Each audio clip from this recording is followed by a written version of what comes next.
क्या हुआ? ऐसे इतना सोच क्यों रही हो? कुछ पूछना चाहती हो? बुरहान जो हनूस तो लैपटॉप पर नजरें गाड़ी काम कर रहा था, लेकिन फिर भी आयत की हरकतों को नोट किए हुए था। वो आज जो चाय का मग लिए टहलना शुरू हुई थी, मुकाबल के ऐसे पूछने और कहने पर छोटे छोटे कदम लेते सोफे के करीब आई। वो दरअसल मुझे कुछ पूछना था, फिर मैंने सोचा पहले तुम काम मुकम्मल कर लो। डन, बोलो। बुरहान जिसका काम खत्म हो चुका था, लैपटॉप की स्क्रीन बंद करते पूरी तरह आय की तरफ मुतवज्जो हुआ।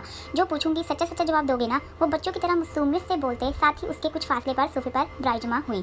पूछो जो पूछना है, सब कुछ सच ही बताऊंगा। आखिर तुम मेरी जिंदगी हो, तुमसे झूठ थोड़ी बोल सकता हूँ। बुरहान जो आयत की तरफ अलर्ट होते सीधा हुआ था, अब के मुस्कुराते चेहरे से कहते उसको कंफ्यूज किया। वो जिंदगी सुनी जैसी हड़बड़ाई थी। शादी से पहले जब तुम लंदन में रहते थे, तब तो पूरा दिन कैसा गुजरता था? तुम जब काम से फारूक हो जाते थे तो क्या करते थे? आज ने तमीज़ बांधते बहुत धीरी आवाज़ में बात का आगाज़ किया। शादी से पहले वो चुमका था। उसको लगा था जाने कौन सा राज जानने वाली है, लेकिन अभी उससे लंदन का जिक्र सुन मुकाबल सोफे से पुष्ट लगाते पूछे गए सवाल पर सोचना शुरू हुआ। इतना सोच क्यों रहे हो? फ़ौरन से जवाब दो। सोचकर बताया तो मैं जवाब नहीं मानूंगी, कुछ भी छुपाना नहीं है। आखिर की बात वो उंगली उठाते वॉन करने वाले अंदाज में बोली। इतनी दिलचस्पी? वो हैरत से बुनने चकाई नीली आंखों को सुकड़ गया, जैसे शक की निगाह डालते आज के पूछने की वजह जाननी चाहिए हो।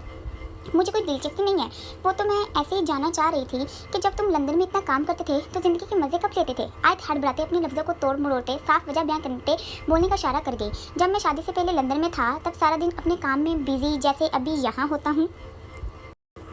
फिर मैं शाम को बुरहान जो अपनी हल्की सी दाढ़ी पर हाथ फेरते आंखें छत की तरफ मकूस के नॉन स्टॉप बताना शुरू हुआ था। शाम की बात पर थोड़ा सा रुका, फिर शाम को क्या? आज बेताबी से मचने वाले अंदाज में उछली तो बुरहान का शक पूरा यकीन में बदला। वो उसको समझ गया था कि वो जानना चाहती थी कि कोई लड़की का सीन था या नहीं। शाम को क्लब जाता था और पार्टी करता था, डांस, लड़कियाँ, सारी रात यही चलता रहता था। लेकिन ये सब कुछ तुम क्यों पूछ रही हो? वो लड़कियाँ सारी रात पर जोर डालते जल्दी से मुतवज्जो होते आयत के सामने हुआ, जिसका चेहरा सद पड़ा था। काली स्याह आंखें खा जाने वाले अंदाज में लिए वो जंगली बिल्ली बनी। लड़कियों के साथ क्या करते थे? वो आपके दांत पीस चबाते जैसे अपने गुस्से को जब्त करने की इंतहा तक पहुंची। अक्सर रात को लड़कियों के साथ क्या किया जाता है मोहतरमा? वो बेनियादी से बोलते साथ ही आईब्रो चुकाती आंखों से इशारा करते पूछ गया। शी, दूर रहो मुझसे। आज साक्षी होती मुकाबले से दूर होते सोफे से उठी थी, जबकि साथ ही उसको खुद से दूर रहने का गोया। बुरहान जो हाथ को पकड़ते वापस से बिठाने लगा था, उसकी इतनी जल्दबाजी पर जान लाना सा होता तेजी से उसकी तरफ लपका। इससे पहले वो मजीद दूर होती, वो होशियारी से काम लेते उसको मुलायम नाजुक बाजू को कलाई से पकड़ते खुद की तरफ खींचा, यूं कि बुरहान सोफे पर बैठे से ही थोड़ा सा उठा था और उसको बाजू से पकड़ते खींचा। आज जो उसके इरादे को बांधते लट होना उल्टा कदम उठाने लगी थी, मुकाबले के कहने पर लटकाते उसके ऊपर गिरी, यूं कि बुरहान सोफे पर गिरते उसको खुद पर गिरा चुका था। आज की सांसें जैसे सरसी सी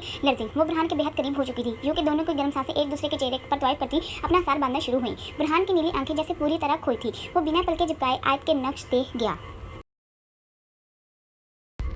आयत जिसने घबराती नजरों से मुकाबल को देखा था, नजरें फौरन से चुराई, जबकि साथ ही किस्मसाते उठने की कोशिश की। मुकाबल ने दोनों बाजू पर दबाव देते उसको खुद से दूर जाने से जैसे मना किया था। तभी आयत के बाल जो ऐसे ही जोड़ा बनाते इकट्ठे किए हुए थे, मुकाबल के उसको बाजू से जकड़ने पर जोड़े को तोड़ दोनों तरफ फैले। बुरहान जिसने आयत को खुद पर गिराया हुआ था, अचानक से उसकी जुल्फों के खुद पर बिखरते देख उनकी खुशबू खुद की सांसों में भरी।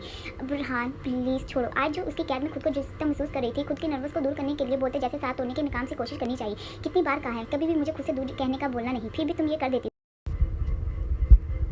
ऐसे क्यों? बुरहान उसके अल्फाज उसके मुंह में दबाए रखने का आंखों से इशारा देते अपनी बात कहना शुरू हुआ। आयत ने अपने अल्फाज खामोश तरीक में दबाए, जबकि काली स्याह पलकों को उठाते मुकाबल की नीली नशीली आंखों में झांका, जहां बेइंतहा मोहब्बत लिए वो उसका मुंतज़िर था कि वो पल कब आएंगे जब दोनों एक दूसरे से मोहब्बत के जज्बात बयान करेंगे। आयत ने फ़ौरन से नजरें झुकाई थी। वो ज़्यादा देर बुरहान की आंखों में देख नहीं सकती थी। आज फिर तुम्हारी गलती समझ, माफ़ कर रहा हूँ, बार बार ये गलती बर्दाश्त नहीं कर सकता।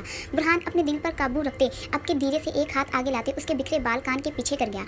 आज जिसके दोनों हाथ मुकाबल के सीने से लगे थे, उसके छूते ही करंट खाते मुकाबल की हल्की सी कमीज जकड़ गई। इतनी सी बर्दाश्त है, अभी तो मैंने कुछ ठीक से किया ही नहीं और तुम्हारा ये हाल हो गया। सोचो जब तुम पर हर किस्म का हक पूरा कर गया तो क्या होगा? बुरहान जो आयत की हालत से महफूज हुआ था, गंभीर लहजे में बोलते साथ ही उसको खुद से हटाते करीब बिठाया, यूं कि वो पूरी तरह सहमी घबराती शर्मसास होती सिमटना शुरू हुई। दुपट्टा सर से उतर कंधे पर झूलते नीचे गिरने को हुआ था। एंड डोंट वरी, शादी से पहले मैं वैसा कुछ भी नहीं करता था जैसा तुम्हें अभी बता रहा था। आयत जो मुकाबल से चेहरा फिर दूसरी तरफ कर गई थी। बुरहान उसके कान में सरगोशी करते साथ ही दबी सी हंसी में हंसा। मैं बहुत अच्छे से जानता था कि मुझ पर सिर्फ मेरी बीवी का हक है, इसलिए हमेशा गैर लड़कियों से खुद को बचा कर रखा।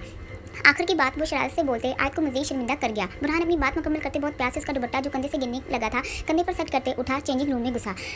डफर, आयत खान तू एक नंबर की बेवकूफ़ लड़की है, तो जितना कोई पागल नहीं हो सकता। क्या ज़रूरत थी लड़की वाली बात पर ऐसे मुंह बनाते सवाल करने की? देखा वो सब कुछ समझ गया। आयत जिसको अपनी हरकत पर बेहद गुस्सा आया था, पूरे गुस्से से खुद के सर पर चित लगाते मारा। तुम्हारी इस हरकत से अब वो मजीद मजे लेगा। उसकी शान अकड़ में मजीद चार चार चांद लग गए। आयत का बस नहीं चला था कि खुद को मजीद किसी चीज़ से नवाज देती। वो सोफे से उठी, ध्यान बिल्कुल भी नहीं था कि उसने दुपट्टा सर से उतारा हुआ है। 1 मिनट, इससे पहले वो वैसे ही खुद को कोसती बेड की तरफ जाती है, अचानक से सख्त आवाज़ सुन पलटी, जबकि बुरहान को अपनी तरफ लंबे लंबे डग भरते आते देख हैरान हुई। ये बुरहान जो उसके बिल्कुल सामने आया था, उसको बाजू से पकड़ते घुमाया। अब कुछ यूँ था कि आयत जिसने पहले मुंह बुरहान की तरफ किया हुआ था, अब पीट के खड़ी हुई। तुमने बाल काट दिए? वो सदमे की हालत में पूरे स्पॉट लेजे में भड़का, जबकि बाल सुन आयत ने फौरन से बुरहान